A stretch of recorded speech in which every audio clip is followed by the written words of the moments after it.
Hello बच्चों, welcome to विकांग classes.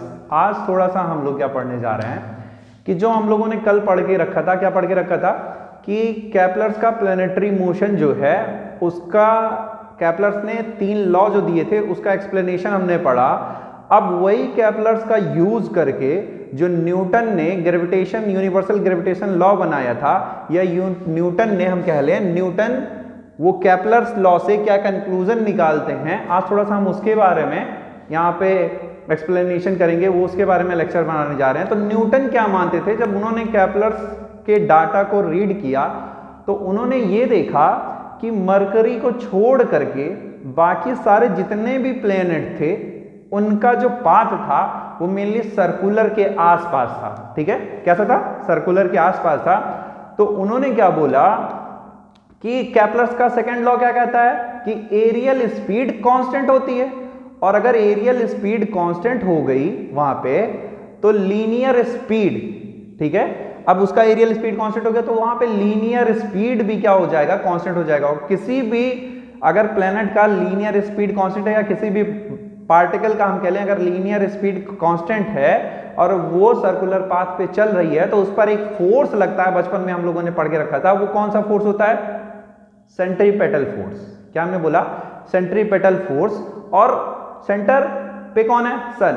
ठीक है, तो इसका जो फोर्स का डायरेक्शन होगा वो सन के डायरेक्शन में होगा। जो भी प्लेनेट रिवॉल्व कर रहा होगा सर्कुलर पाथ पे, उस पे जो फोर्स लग रहा है सेंटर के डायरेक्शन में, उसका जो डायरेक्शन होगा, तो हमारा पाथ सर्कुलर था। ठीक है, सर्कुलर सेंटर के अबाउट जो फोर्स लगता है वो सेंट्रीपेटल फोर्स होता है। सेंट्रीपेटल फोर्स कितना होता है?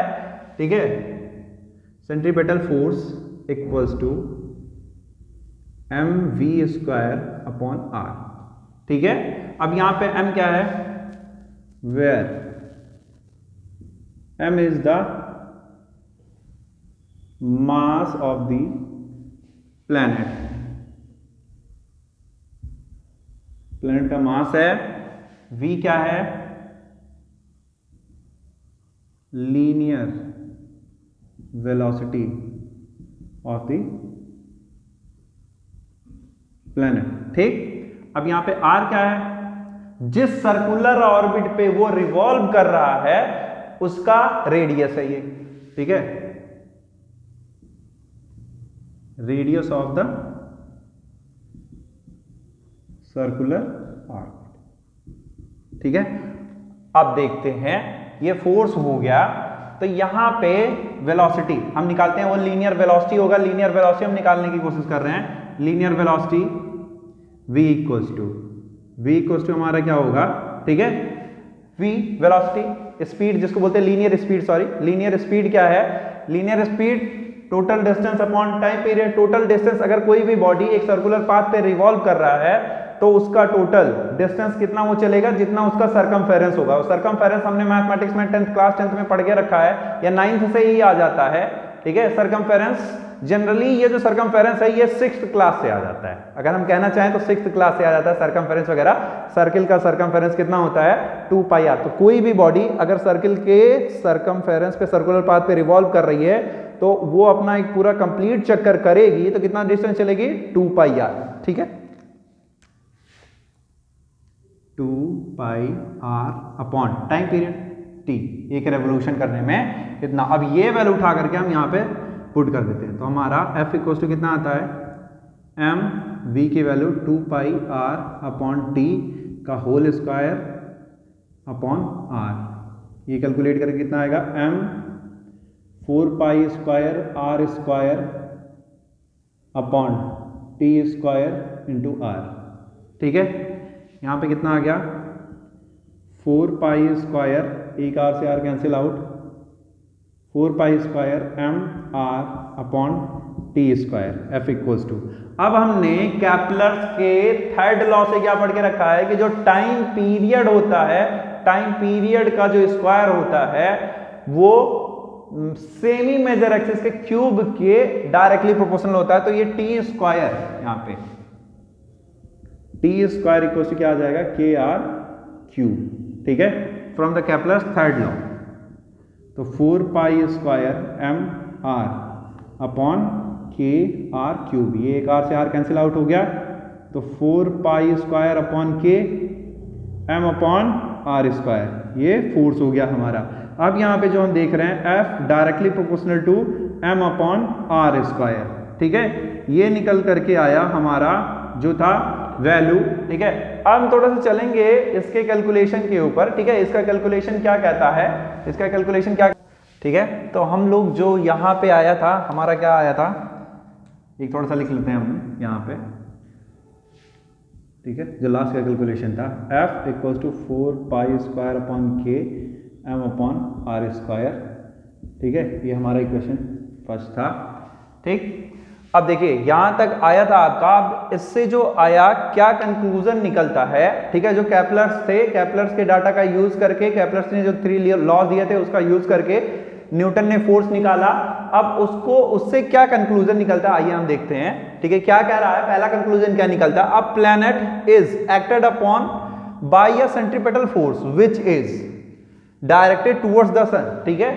जो प्लैनेट है, प्लैनेट सर्कुलर पाथ पे रिवॉल्व कर रहा है, ठीक है, अगर सर्कुलर पाथ पे रिवॉल्व वो कर रहा है तो उस पर एक सेंट्रीपेटल फोर्स लग रहा है जिसका डायरेक्शन हमेशा सन के तरफ में रहेगा, ठीक है। पहला कंक्लूजन ये निकल गया, हमको ये समझ में आना चाहिए, ठीक है, कि जितने भी प्लैनेट्स रिवॉल्व कर रहे हैं, ठीक है, उसका डायरेक्शन किधर की ओर होगा, उस पे जो फोर्स लग रहा है सन के डायरेक्शन में, पहला कंक्लूजन। दूसरा कंक्लूजन क्या निकलता है, this force is inversely proportional to the square of the distance between the planets and the sun, ठीक है। ये जो फोर्स है, ठीक है, वो इनवर्सली प्रोपोर्शनल है, किसके इनवर्सली प्रोपोर्शनल, जो प्लैनेट्स और सन के बीच में डिस्टेंस है, ठीक है, उनके इनवर्सली प्रोपोर्शनल है। मतलब जैसे जैसे फोर्स बढ़ता जाएगा, ठीक है, वैसे वैसे डिस्टेंस कम होता जाएगा, या फिर हम इसका उल्टा कह लें कि जैसे जैसे डिस्टेंस बढ़ेगा वैसे वैसे फोर्स उस पर कम लगेगा, ठीक है।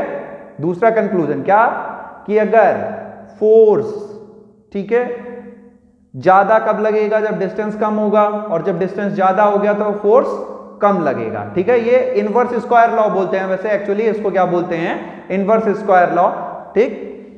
नेक्स्ट कंक्लूजन, जो थर्ड कंक्लूजन आता है, वो क्या कहता है कि this force is directly proportional to the mass of the planet, ठीक है।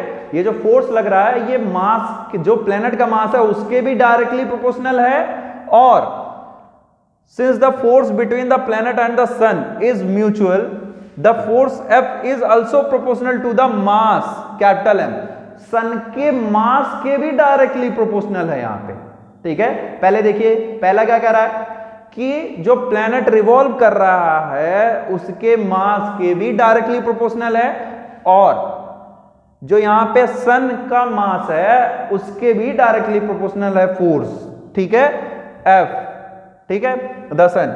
Now F is directly proportional to M। Now we can replace the constant 4 pi square upon K, ये जो कांस्टेंट है इसको gm से हम रिप्लेस कर देंगे, जहां पे g भी क्या है, एक कांस्टेंट है, g क्या है, where g is the another constant.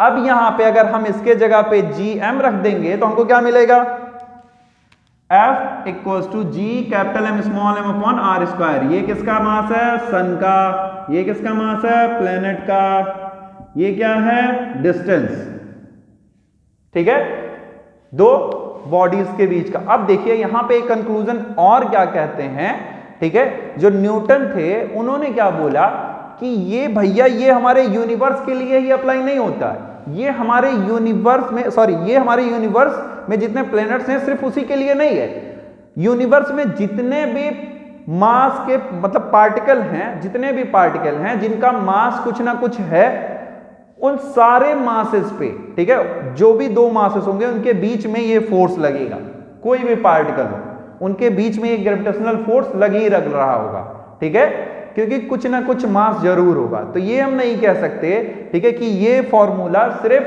Planets और सन के लिए है, ठीक है, जो भी पार्टिकल होगा चाहे छोटा हो चाहे बड़ा, उनके बीच में भी ये हम फॉर्मूला लगाएंगे, ठीक है, जहां पे दो मासेस आएंगे वहां पे ये हम फॉर्मूला लगाएंगे अपना, ठीक है। अब थोड़ा सा हम कैलकुलेट कर लेते हैं जी के लिए, ठीक। तो जी क्या है, यहां पे देखें, अगर जी निकालते हैं हम तो जी इक्वल टू क्या निकल के आता है, F into capital M small m upon R square, ठीक है। थोड़ा सा डायमेंशन हम कैलकुलेट कर लेते हैं, इतना आया, F का डायमेंशन कितना होता है, M L T minus 2, M का डायमेंशन, सॉरी ये उल्टा लिख दिया मैंने, ठीक है, थोड़ा सा रुकिए इसको रफ कर लेते हैं, ठीक, अब फिर से करते हैं, ठीक, यहां से क्या निकल के आएगा, ऊपर हो जाएगा तो G equals to F R square upon capital M small M, ठीक है, फोर्स का डायमेंशन क्या, एम एल टी माइनस 2, या आर का डायमेंशन डिस्टेंस है तो L2, ये ऊपर चला जाएगा ना, समझ में आया अब तो, ये दोनों नीचे चले आएंगे, ठीक है, इसका डायमेंशन m, इसका भी डायमेंशन m, यहां से क्या निकल के आया, ये m से m कैंसिल आउट हो गया, ये ऊपर चला गया माइनस का हो गया, ये इधर आ जाएगा तो कितना आ जाएगा, m l to the power 3 m minus 1 l to the power 3, ये L2 और ये L3 हो गया, और t माइनस 2, ये हमारा G का डायमेंशन हो गया, ठीक है। अब थोड़ा सा हम क्या कर रहे हैं कि G का, ठीक है, आज के लिए बस इतना ही रखते हैं क्योंकि आज बहुत ज्यादा लंबा हो जाएगा लेक्चर, ठीक है, मेरे हिसाब से 9-10 मिनट का लेक्चर हो गया होगा। तो देखिए ये भी जो भी है, ठीक है, ये किसके लिए लगता है, कोई भी हमारे यूनिवर्स में कोई भी मैटर है, पार्टिकल है, ठीक है, उन सारे पार्टिकल्स पे ये फोर्स लगता है। आप लोग ये मत करिएगा कि, ठीक है, कि प्लैनेट्स के बीच में ये फोर्स अप्लाई होता है। अब ये जानिए कि जितना भी यूनिवर्स में हमारा कोई भी मैटर है वो छोटे छोटे पार्टिकल से मिलकर के बना है, और उन पार्टिकल्स के बीच में भी ये फोर्स लगेगा, क्योंकि हम कहते हैं कि जितने भी मैटर होते हैं, ठीक है, कोई भी सब्सटेंस हो गया वो छोटे छोटे पार्टिकल से मिलकर के बना होता है, तो वहां पे भी ये फोर्स लगेगा। थैंक यू बेटा, आज के लिए बस इतना ही।